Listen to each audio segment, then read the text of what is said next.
Why enterprise architecture? Well, here's a reason. Michael works at APG Asset Management. Now, because of new business demands, he is in need of specific data.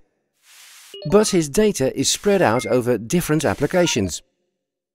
Exclusively for Michael, a developer writes a program that'll get his data from applications A, B and C and write it to an Excel file in directory Y.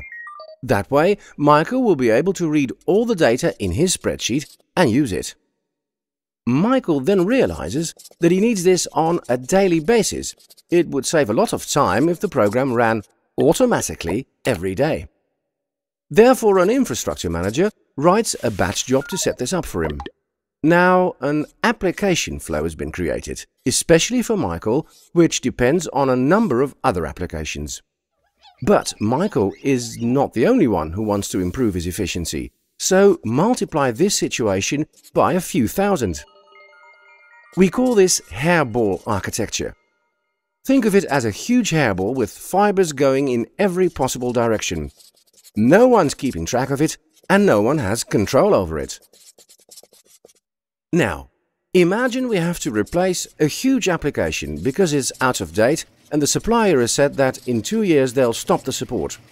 We have no idea what the application is connected to. It's an endless network of dependencies which were all created one at a time. And each connection made sense at the time, but the total is such a chaotic situation that it's impossible to change one aspect without damaging something else. Now that's where enterprise architecture comes in.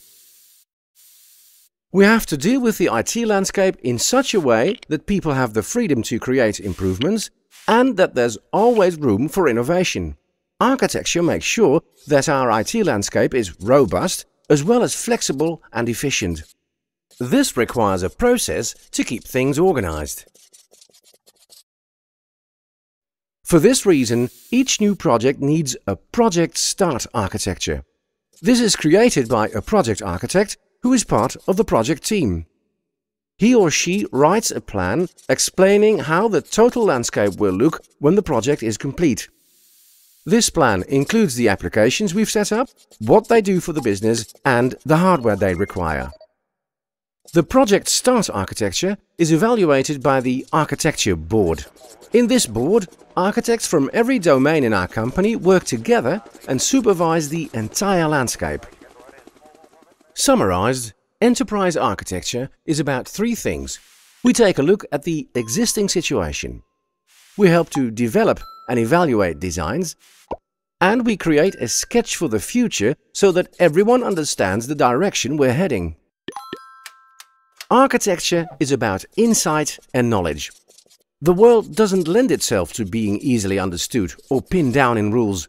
There's no way we can know what the Dutch central bank is going to say to us 3 years from now. But what we can do is make choices which will ensure that we will be flexible, robust and efficient in the future. Because in the end, it's all about maintaining our ability to change. That's why enterprise architecture.